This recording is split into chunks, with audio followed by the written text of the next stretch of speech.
it's funny, it starts us off down here. Honored. Farewell. Just as a reminder that we just killed the Fire Lord Smolderon. Puh. Which, by the way, I have something to add. I did this LFR fight on my shaman, and you know what he said to me? "You will die by the very weapon that you placed in my hands. An honor indeed, shaman." And I was like, oh, he does have something unique to say to my shaman. That's cool. Just letting you guys know that he does have that, as you know, I assume that's going to be the case for your shaman regardless if you did the Legion content.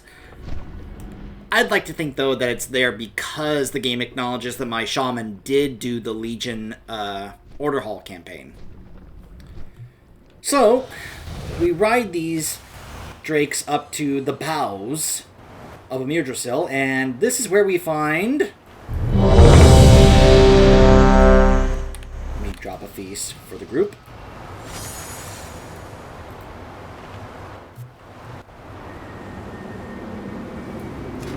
Tindral TSwift. Obsessed with restoring immortality to the Kaldarai, Tindral TSwift agreed to work with Fyrakk. On the cusp of Fyrakk's victory, the Seer of the Flame stands against the champions of Azeroth, ready to ensure Amirdrasil is reborn in flame.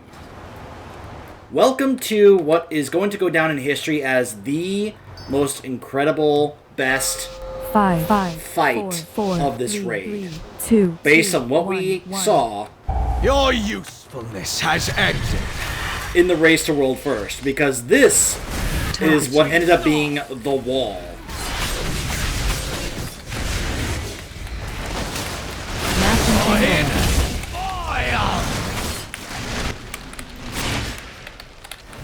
Get your friends out of the vines. Oh gosh.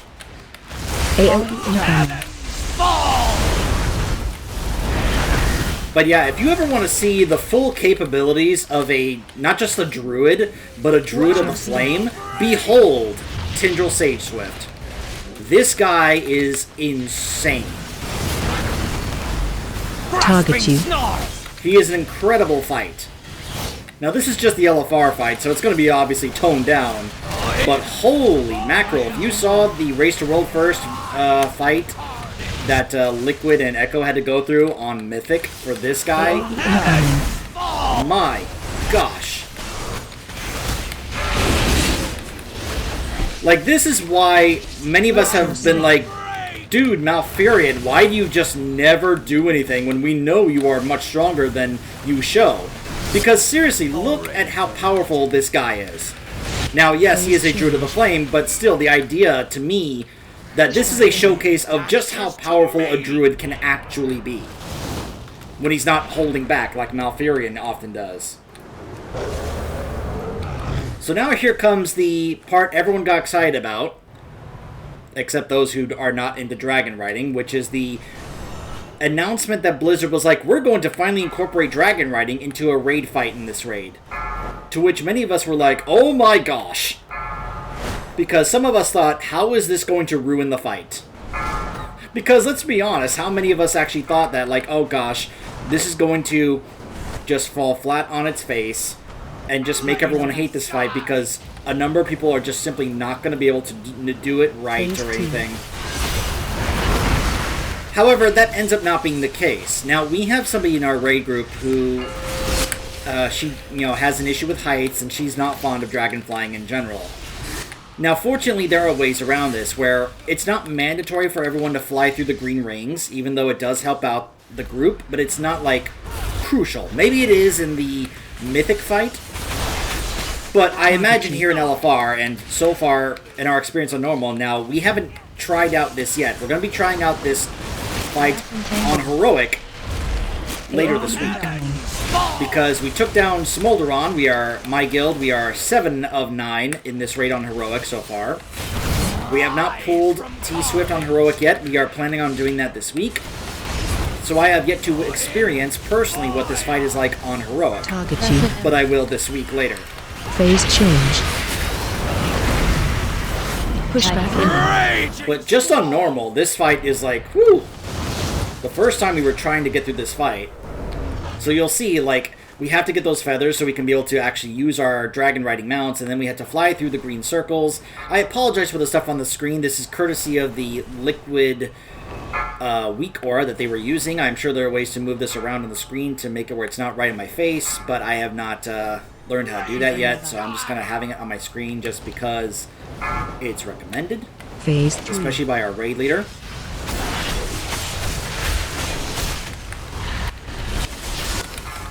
I'm not at all concerned or worried about like us having to break through the shield here, which you have to, otherwise it's a wipe.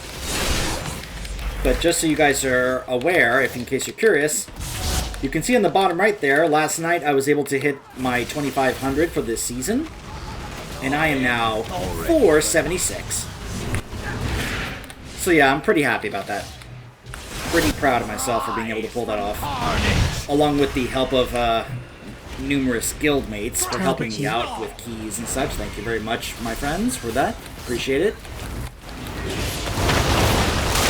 Mass entanglement. But yeah, there's a lot going on in this fight, and of course, it helps if you have better coordination than what you're going to get here in LFR, obviously. But yeah, you'll also see, like, he's using what I believe he can drop that particular Fire Moonkin form, which does look really cool, I will admit.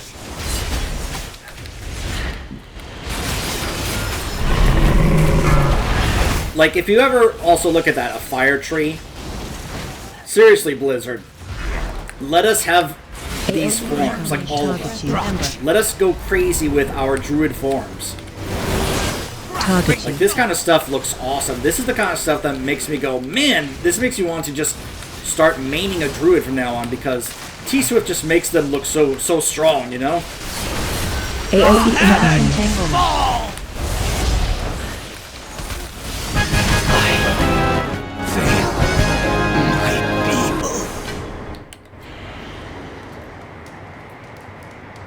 Ashes to ashes. What a pity. When you are ready to die, find me. I await you on the cusp of my ascension.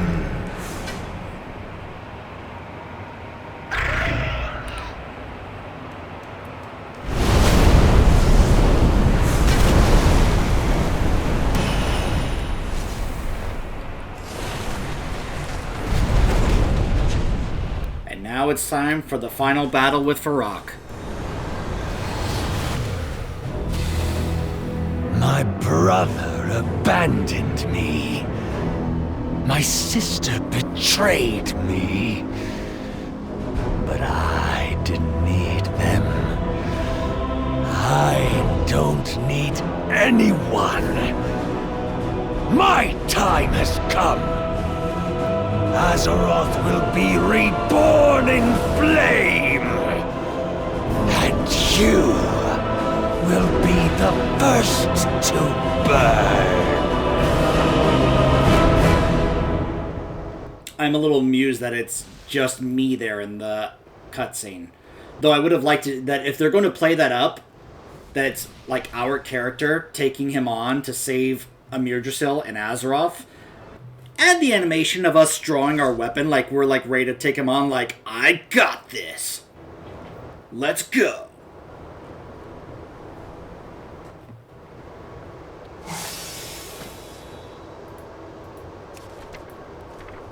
Fyrakk the Blazing. Engorged with the power of Shadow Flame and wielding the legendary axe Fyrakk the Dreamrender, Fyrakk now prepares to feast on the energies of Amirdrasil itself. Now, TSwift had the most pulls. Like, he was the one that took the longest to take down, but Fyrakk in the Racer World first. Whew. You want to end an expansion? These are a couple of really great boss fights to do so. Now, whether or not the cutscenes that follow is up to par or good enough, that's another discussion. But I will say, in terms of boss fights, yeah, no, these guys are, yeah. Apparently some people are not able to fly through the little tear that Fyrakk opened up. So, yeah. We're needing to have our Warlock helped summon these guys. Also, apparently one of our tanks just straight up died. I don't know how, but okay.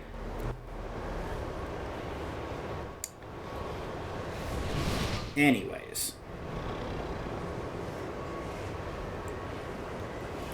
So yeah, in case you guys are curious, I am now up to 476. I got this tier head piece in my vault earlier today, courtesy of having done a 20 key this past week.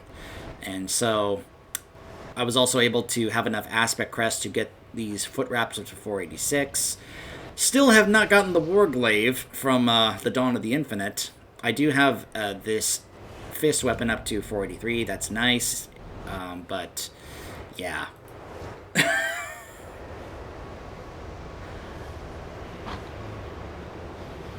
I mean, it actually says 421, so I'm not sure why he says 439, but whatever.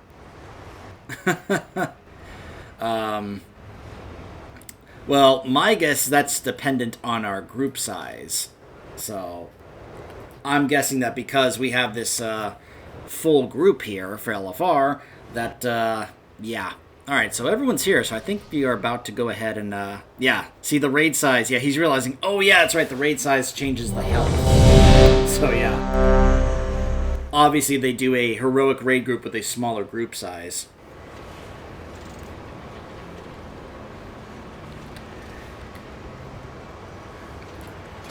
Now, as a melee DPS, once again, my responsibility in this fight is not that big. Feel the bite of Fyrakk! But Waiting. there are still some things I do need to do right if I am chosen to participate in certain mechanics. Watch your step. Run out. Like this right here. So I gotta run this out to the side, and I gotta make sure I do so, like, way out here. Oh, actually, oops. I may have just gotten hit by that frontal. I was not really trying to. But you see that right there?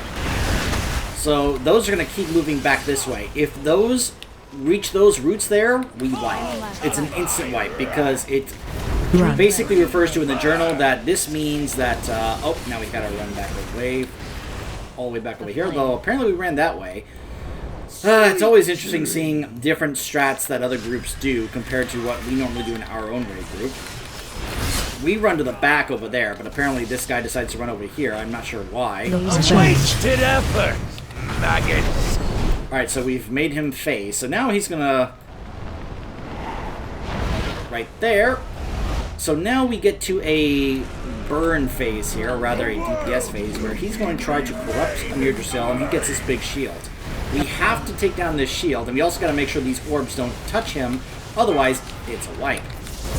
If we can't burn down this shield in about 30 seconds, then we just straight up wipe. He corrupts the tree, the world tree, and we lose. If any of these orbs reach him, we lose. There's a number of instant lose mechanics during this fight, as you know, that's actually the case in a number of fights in this raid. Now it comes to a bit of a down phase here, where it's just like,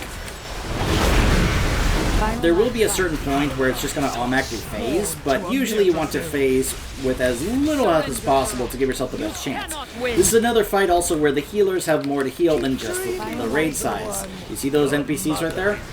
They are trying to get to the seed, or the heart of Amir Dracil, to help keep its health up, because you see the heart of Amir Dracil there at the top of the screen. Run and hide! But we gotta make sure that these don't damage those NPCs, otherwise it's gonna hurt the chances of healing the tree.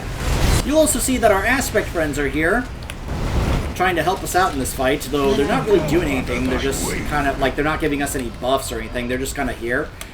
These are other ads that we have to now also take down. We have to interrupt, we have to crowd control, and burn down.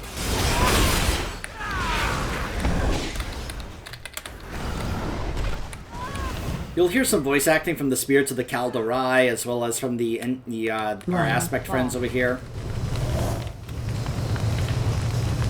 Feel the bite of Fyrakk! Fall to my wrath! This tree will not fall! The dream will never yield to you, monster!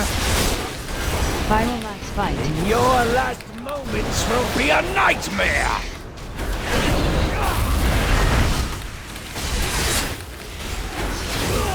Final last To fight. my wrath! It really does try to give the feel of this is literally like the final moments of this tree, the dream, as well as Azeroth, because this tree is about to make its way to Azeroth. That's part of the point of what's going on here. It's ready to bloom, it's ready to head to Azeroth and plant itself as a new world tree in Azeroth. But if he is able to burn it or corrupt it, it will carry it over to Azeroth. So basically, if this tree goes down, so does Azeroth. So we are literally not just fighting to save this tree, we're also trying to save Azeroth from burning. Just to give you an idea of the stakes that are going on here.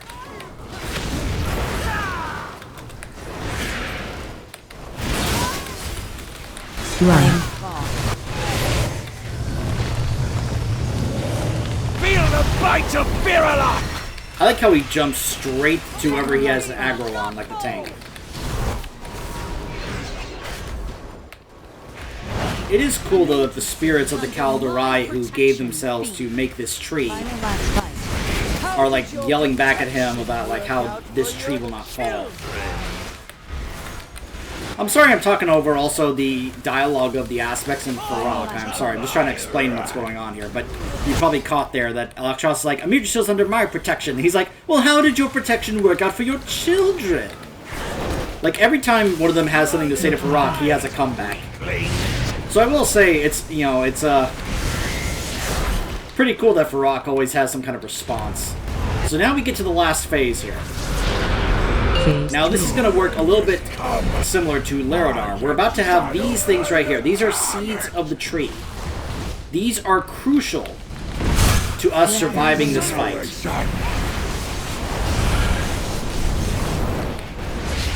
Now what normally has to happen is we have to pick these up and then use them when they're ready to bloom as a shield to protect us from his big instant wipe the raid mechanic.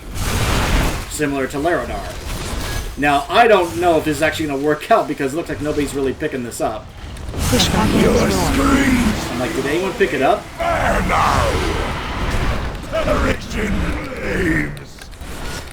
Looks like we didn't need it because it's LFR, so whatever.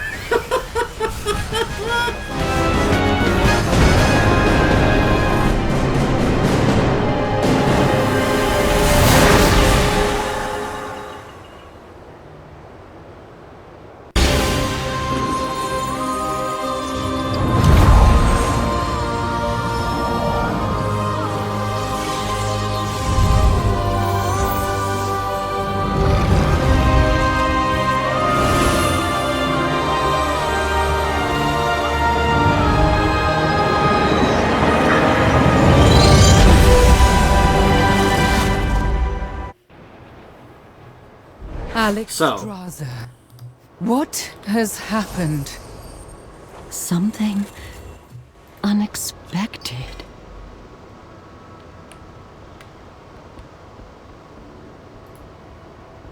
Oh, if only my druid was here.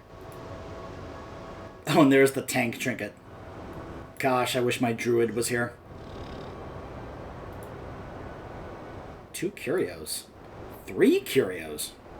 Woof. Very nice drop here, LFR. Okay, so we have some talking to do, not just myself, but we also have some NPCs to talk to. There's going to be another cutscene here in just a moment, but let me kind of explain what just happened. Now, I think they're going to try to explain it themselves, but the way they kind of explain it, I don't know. I've heard some people say it feels kind of childish, the way they explain it here in this upcoming cutscene. What you basically just saw there was we were able to stop Fyrakk in time to be able to allow Yggdrasil to have its full blossoming, and it's about to make its way to Azeroth now. But before it did so, keep in mind, this is not just the tree, but that tree is now connected to Azeroth itself. And when I'm saying Azeroth, I'm referring to the World Soul. What Yggdrasil and Azeroth herself just did was bless these 6 right here by giving them a new version of their old powers as aspects. That's what happened. They just had their aspect powers restored. Although for some, like Marithra and Abyssian, and even Viranoth, this is the first time that they have retained this. Now, for Alexstrasza and Nozdormu, this is probably going to be a familiar feeling. But it's not quite the same as before. Keep in mind, they were given these powers as aspects from the Titans very long ago. But that was with a different type of magic. Order magic, as it were. This power of the aspects didn't come from the Titans this time. It came from Azeroth herself. Now, yes, we could say it's technically the same because Azeroth, the World Soul, is a Titan, and you get, the connection. However, it's not quite the same. What would you ask of me? Mirdrasil. I was not there when my mother blessed Nordrasil and bound it to the dream after the War of the Ancients.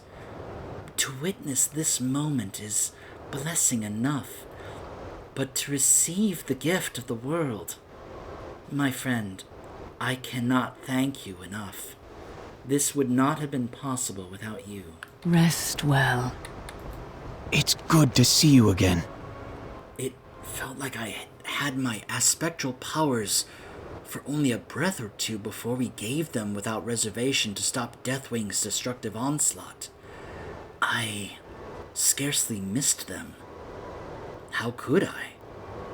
I barely knew what they were. But now, I have the opportunity to learn and grow, thanks to you. Good luck. Seeing all of time is my fate and my curse. I remember when we blessed Nordrasil long ago. It was meant to be protection, to keep anyone from tampering with the new well of eternity. This tree feels different. A haven, not a ward.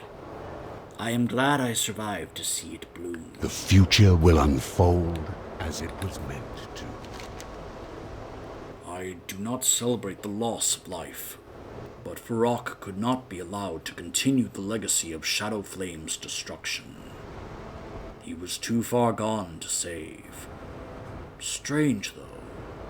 When he fell, it was as if the embers of his rage were carried off by the wind. Perhaps he at last joined the elements that imbued him. The winds guide you. Approach. I wish it had not come to this. My brother, Fyrakk, was always impetuous, as chaotic as the flames he embraced. Our cause was just, mortal, but Fyrakk lost sight of it, and of himself. As for Iridikron, I do not know where he has gone, only that he has shown he cared little for the fate of his brother, or my own. I know where he's gone, but we will have to wait until next expansion to find that out. I do not know what the future holds, but Alexstrasza is willing to listen. It is all that I ask. We are done speaking. I did not expect to see our aspectral powers returned to us in this manner. Not so long ago, Fandral Staghelm asked us to bless Teldrassil, as we did Nordrasil long ago. It was a selfish request, born not of a desire to protect or serve, but simply to live forever. We refused. We did not fight to protect Mirdrasil for power. We did as we have always done, fought to protect our world, and the world, in turn, offered us a means to protect it. Please, tell me more. How can this be? Our spectral powers have returned? This is not the Titan's magic. This is of our world, yet unlike anything I have known. Yggdrasil has left the dream. And while the aspects once gave their blessing to the world trees, this time... Azeroth blessed us. I felt her presence. It was beautiful. Now I understand. I thought to survive, we needed to reclaim our aspectral powers. But they were never ours to take. It was about coming together as a family. And so we did. Perhaps as we were always meant to. All of us. When the Titans granted us power, it divided dragonkind. But in uniting for a cause greater than ourselves, Azeroth's gift has made us, at last, truly whole. We will use these lessons, old and new, to protect our world as her aspects. So yeah, that's a bit more of an explanation from them about where these new aspect powers came from.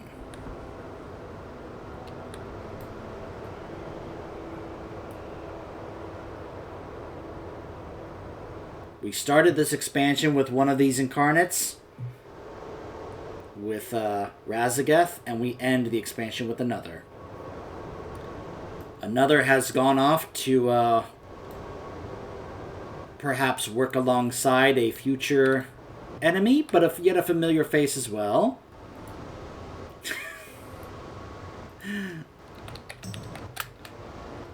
One of my guildmates, one of our best healers, she finally got the Rune Bear form from the world boss. She's been farming that like crazy. She's so I know she's so happy to finally get that.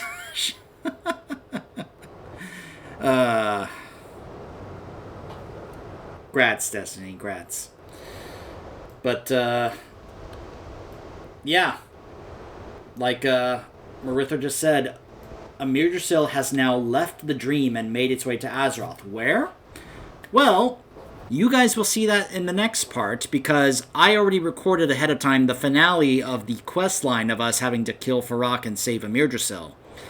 And that was recorded now a few weeks ago after we cleared this raid on normal for the first time, and I recorded that ahead of time. So just keep that context in mind when you watch the next part, when you see the finale and basically also the epilogue. Actually, maybe that's not entirely true, because we do still have patch 10.2.5 coming, which may have a bit more extra story in between this expansion and the next one. But the next part, if you're thinking about like the end of this particular story, that'll be wrapped up in the next part. So stay tuned for the finale of the Dragonflight story. Stay tuned.